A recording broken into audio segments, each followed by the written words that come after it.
There is a kind of love that doesn't burn bright. It coils, it whispers. It does not ask to be returned, only obeyed. And if you are very young and very lonely, it feels like destiny. Gabrielle Bompard was 17 when she first met Michel Hérault. She was the daughter of a respectable man, a man of notes and means, whose name in print once carried the weight of truth. But names fade, and wealth slips like silk through foolish fingers. Gabrielle had grown up with the echo of luxury, but not its comfort. She had a look in her eyes, vague, distracted, as if always watching something that wasn't quite there. Paris in 1888 was no place for drifting thoughts, and Michel knew how to spot the drifting.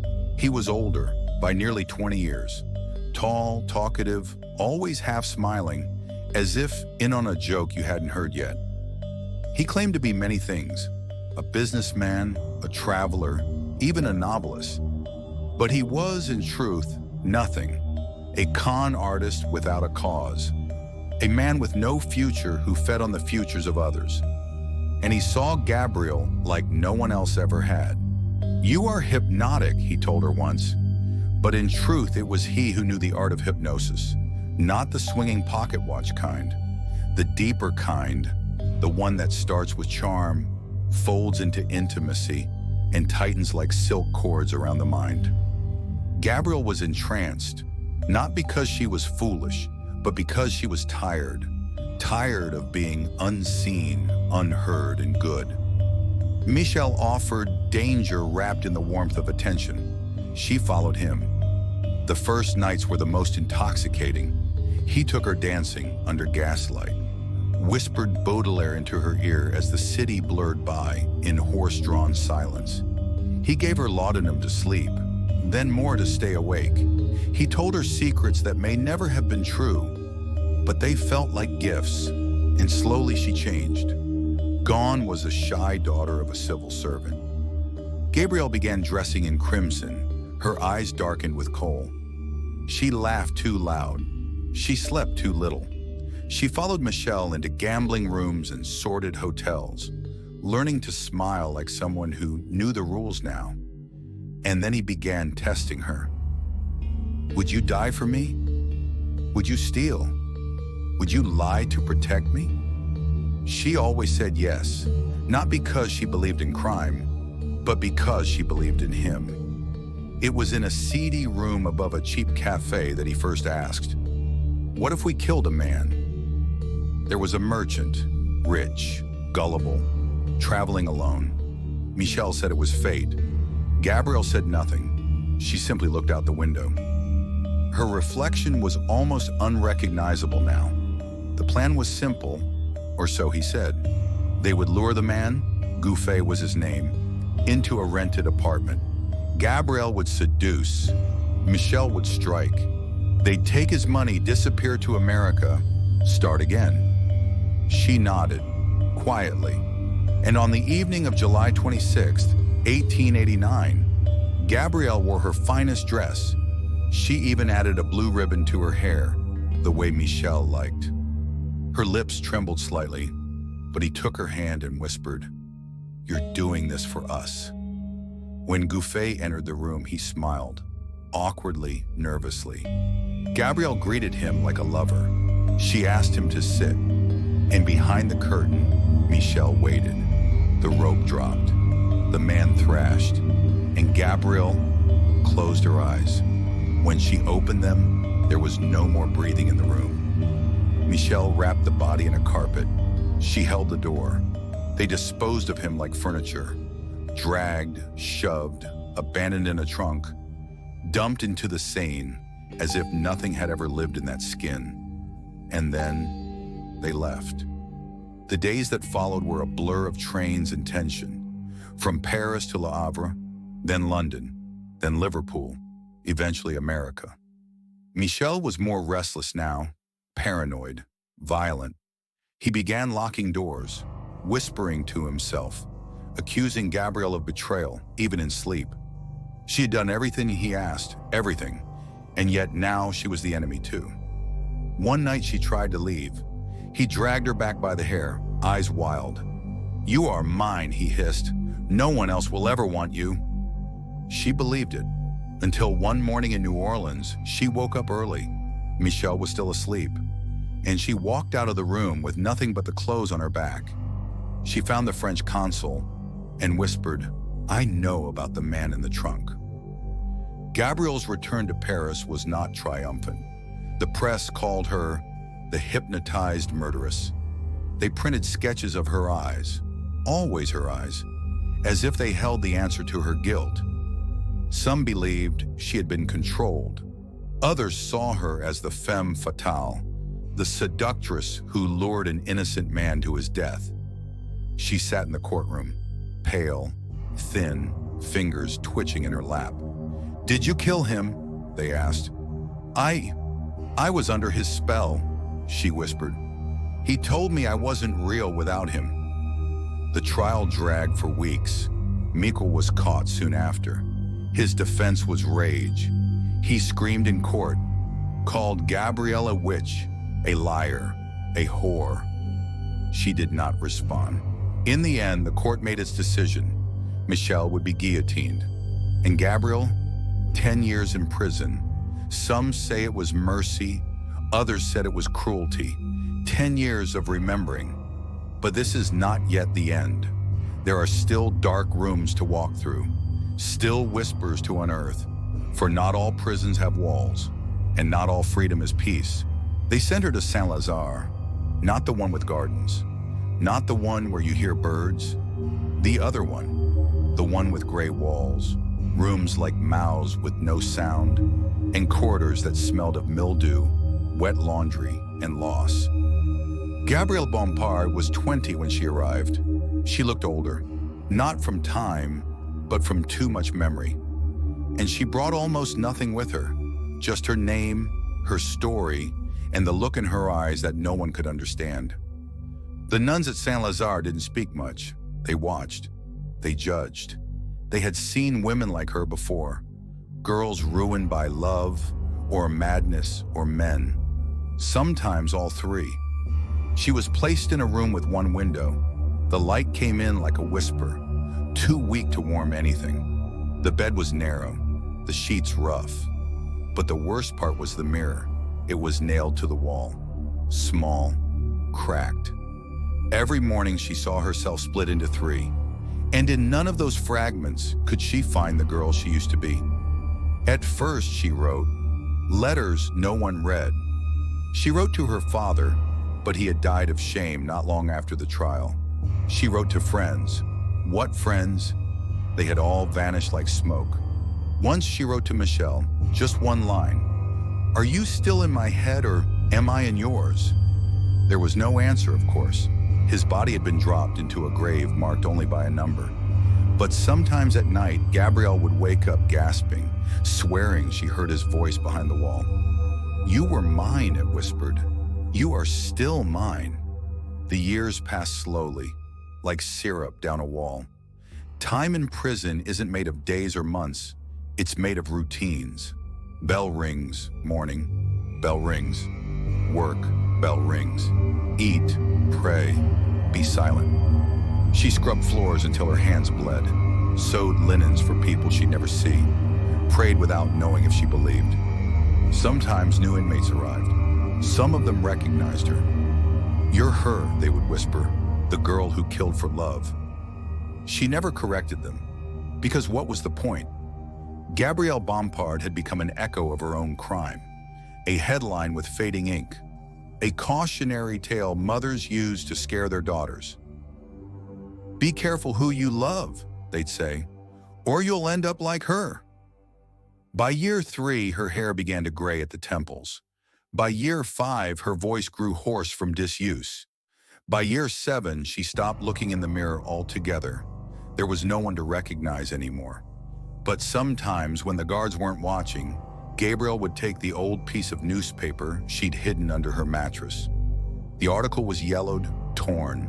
It showed her face, young, defiant, with eyes wide like someone halfway between sleep and nightmare.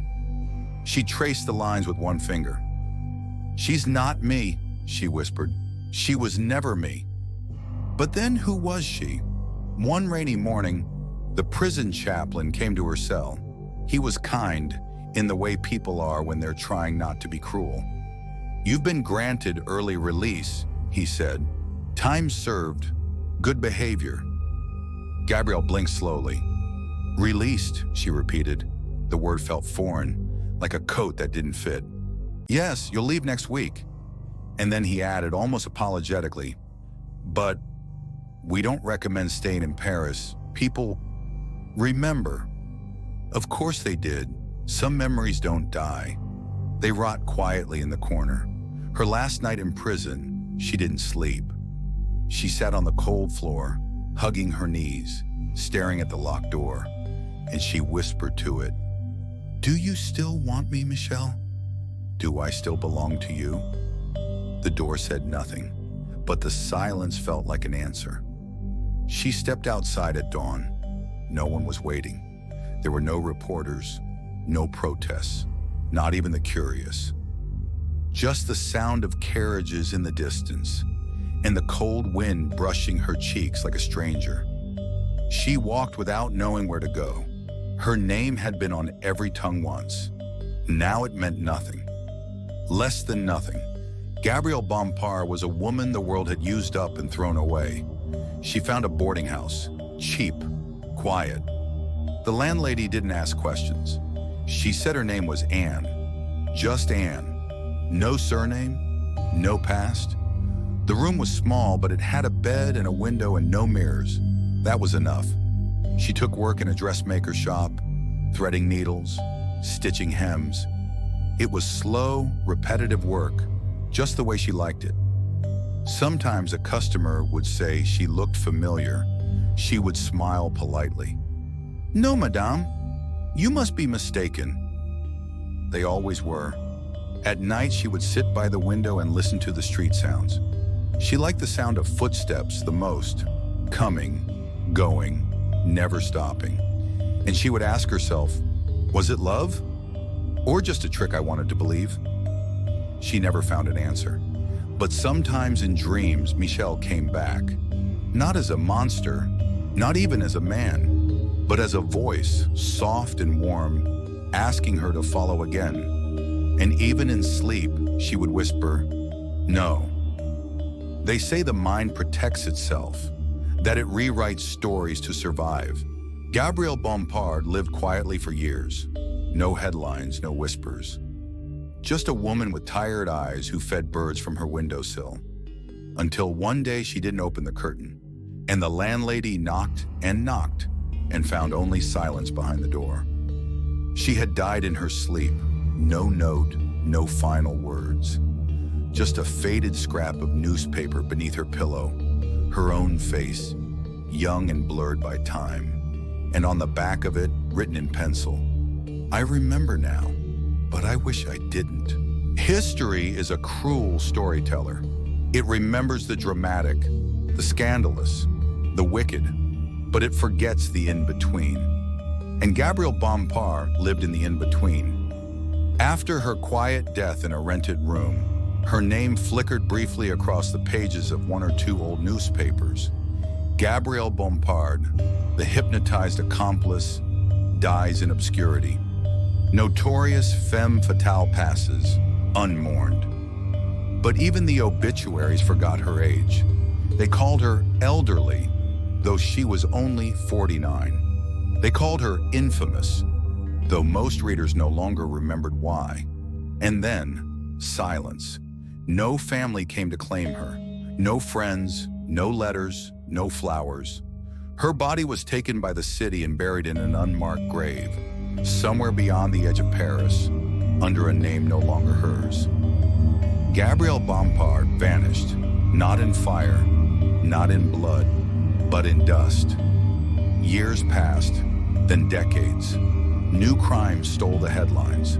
New women were judged for their beauty, their sexuality, their silence. And Gabrielle became a footnote, a curiosity, a ghost story for criminology students and armchair psychologists. Some insisted she had been a cold-blooded killer. Others romanticized her, called her a victim of manipulation, of mesmerism, of a man's madness. But no one knew, because the one person who might have told the truth was long gone, and maybe she never knew the truth herself. In the 1930s, a French criminologist wrote a short essay about her. He called her an example of feminine suggestibility. He said her case illustrated the dangers of emotional excess. He never mentioned her loneliness, her father's silence, her mother's early death, the endless nights in a prison cell with nothing but cracked mirrors and a name she no longer recognized. It was always easier to diagnose her than to understand her. And then for a while she disappeared again, until the story came back, not in truth, but in fiction, a play loosely inspired by her life, then a novel, then a radio drama, where she was portrayed as a sly, calculating seductress with eyes like daggers. The real Gabrielle would not have recognized herself in any of it. But that didn't matter, because the real Gabrielle was gone, and history prefers symbols to people. A century after the murder of Toussaint Augustin Gouffet, a film student made a documentary about the case. He visited the old prison. He spoke to scholars. He even found the dusty police files, but he never found her grave. The records had been lost or never made. So he ended his film with a shot of the Seine at night, dark, slow, unreadable, and a voiceover. She was not a killer. She was not a victim. She was a question, and sometimes questions have no place to rest. But there's one place where Gabrielle still lingers. In a library buried among legal texts, there's a copy of her court transcript. It's yellowed, delicate, its spine cracked like an old scar. And on page 213, near the bottom, there is a sentence, her sentence. Not the verdict, but her own words. The judge had asked, "Do you regret what you did?" And Gabrielle had paused just long enough for the courtroom to go quiet. Then she said, "I regret that I stopped being real." No one asked what she meant. No one cared. But that sentence remains, folded between the margins of law and loss, unread, ununderstood. So how do we remember her now? As a woman hypnotized, a girl corrupted, a monster in disguise? Or do we remember the silence, the slow, heavy kind, the one that falls not after a scream, but after a whisper? Because Gabrielle Bompard never screamed, not in the courtroom, not in the prison, not even when Michel tightened the noose around the man they killed. She moved through life like someone half asleep, waking only in moments of violence, and sleeping through the parts where she could have saved herself. They say hypnotism only works if you let it. But what if letting it felt like the only way to be seen? What if every yes she gave Michel was not obedience, but a cry? A quiet, frightened way of saying, "If I give you everything, will I finally matter?" We don't know. We'll never know, because the world remembered her crime, but not her loneliness, her body, but not her hunger, her eyes, but not what she saw. And maybe that's the real punishment. Not prison, not shame, but being turned into someone else's story, being remembered not for who you were, but for what you did under someone else's shadow.